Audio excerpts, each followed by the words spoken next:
If you're a Windows XP user, and there's lots of you out there, and you haven't updated your computer lately, you're going to want to do so tonight. Microsoft is discontinuing support for anyone running Service Pack 2 by tomorrow. Now that means you won't be getting any security updates at all.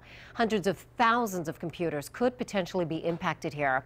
Well, since most of us don't exactly know what this all means, we bring in internet security expert Anthony Mongeluzzo. He's here to break this down. And good thing too, Anthony, I've got lots of questions for you. Great. Nice to see you, Carrie Lee. You as well. All right, so make this simple for us. For those of us that don't even really know what Service Pack 2 is, explain that and also what is going on tomorrow.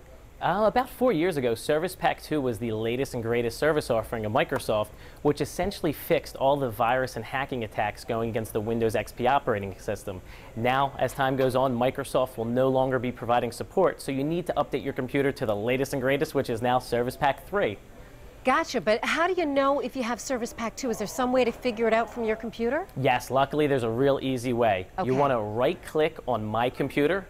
You want to left-click on the Properties button. Right there on that screen that comes up, it'll tell you the version of Windows that you're running. And if you're on Service Pack 2, then what? If you're on Service Pack 2, you need to go to Windows Update, which is located right from the Start button, and apply Service Pack 3. It should be listed in a critical update. How do we make sure we get these updates?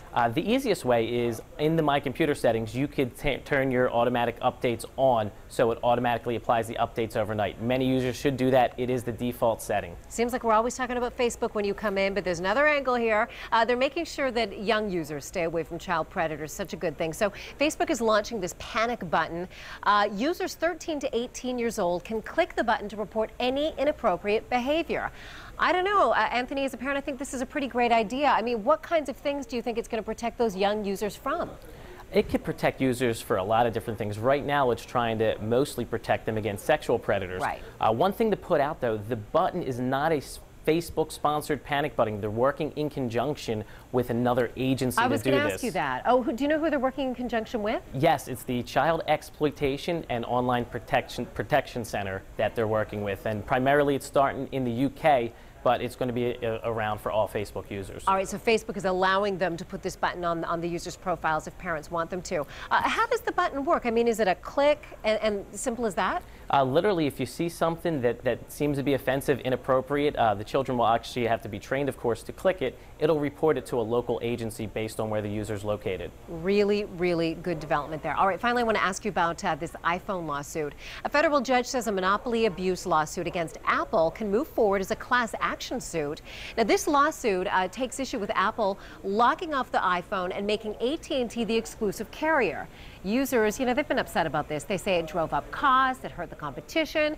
What do you think? Are prices going to start coming down with a little competition? I personally don't think so. If you look at the U.S. phone market, it's based on making service money. Internationally, phone prices are a lot more expensive because you don't have those lengthy service contracts. Right now, Apple's selling the iPhones at hardly any profit at all, so I don't know if it'll change the price of the equipment much. Well, why do you think iPhone's doing this? Are they just trying to keep everyone happy because so many people were vocal about, just having the one choice, AT&T?